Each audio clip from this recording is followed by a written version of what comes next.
So my courage is going to be to try to get up here and make you laugh.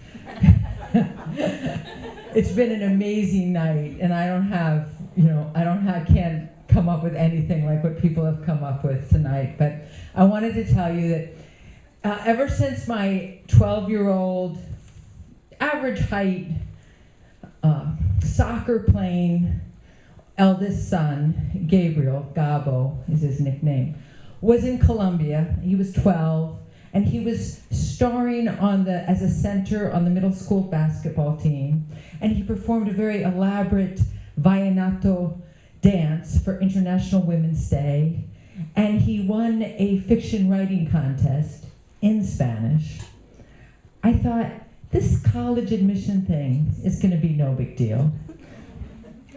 He came back to Pennsylvania and was captain of the tennis team and the soccer team and president of his class.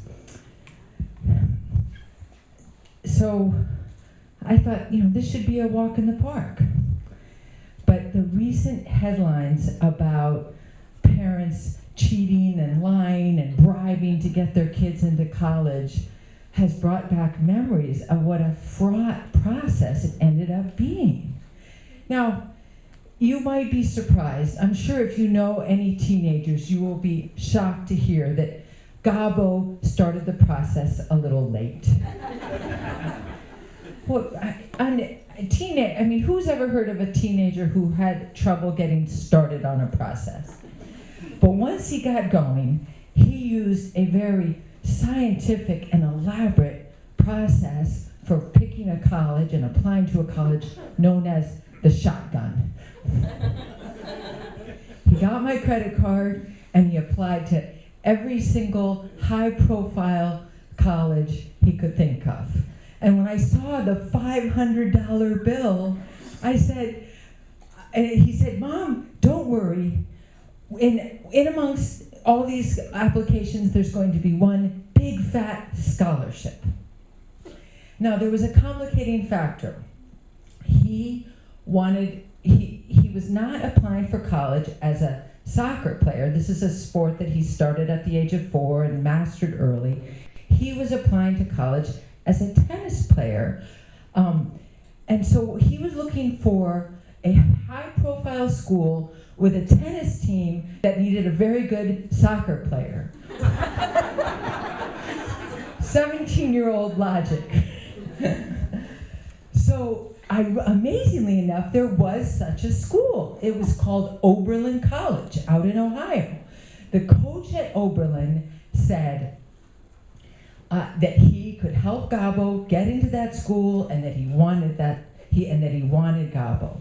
Now, we would later learn that coaches were taking bribes for abusing their power, to get non-athletes into these high-profile schools. But it turns out that this coach, there was no risk of this Oberlin tennis coach doing this, because he turned out to have no power.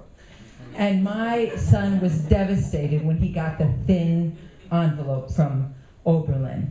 But that devastation was made even worse by the tennis coach from Case Western Reserve University. Because the $500 was down the drain, but Case Western University had a free scholarship, a free application.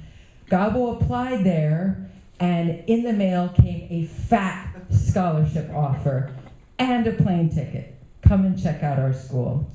So Gabo went on tennisrecruiting.com, where he was a 2-star recruit, and changed his status to committed to Case. And no sooner did he do that, but his phone rang. And it was the coach at Case, the tennis coach at Case, who was very proud of his team's top 10 ranking in the NCAA, and he was angry with my son. He said, "How dare you? You are not good enough. I did not recruit you. You cannot put down committed to Case on your status." And my heart broke listening to this. But for Gabo, it was just an inspiration. He went wild that summer, practicing tennis, using my credit card to buy tennis equipment. And then in August, I dropped him off, crossed my fingers, and he tried out for the team. He had to do something called walking on, which is when a non-recruited athlete just shows up without any background information and just plays the kids on the team and tries to get on. And he was accepted onto the team as a freshman as a manager. And he was happy. He had his foot in the door, and he worked really hard that whole year. And the next summer, he worked for the coach as a ball boy or a dog walker, and whatever the coach needed, he was there doing it. And as a sophomore, he got on the roster. And he loved being on that team, going to California and to Florida and to the Outer Banks on trips. But I think his favorite trip was down the road to nearby Oberlin, where the bench from the Case team would go out and give the Oberlin team a friendly, neighborly bashing. And when he came home for Thanksgiving at Christmas, he checked his phone and he said, "Mom, I just got a text from the coach. It says, today on Thanksgiving, I am grateful for walk-ons." Thank you.